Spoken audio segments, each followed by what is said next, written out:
దేవునికి స్తోత్రం. మీకు అందరికి వందనాలు. దేవుని నామానికి మనమందరం కలిసి స్తుతిస్తాం, స్తోత్రం చెల్లిస్తాం. హల్లెలూయా, హల్లెలూయా. దేవుని అందము, తన స్వారూప్యము తన సృష్టిలో కనబడుతుంది.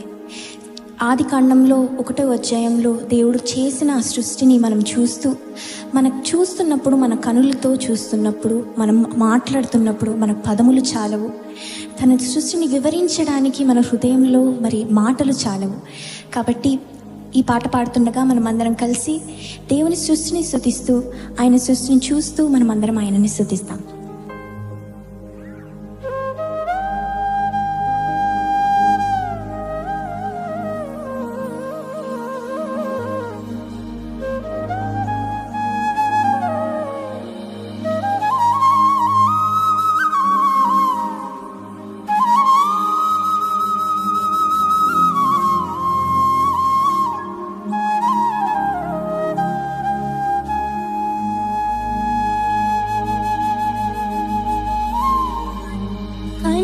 చూసే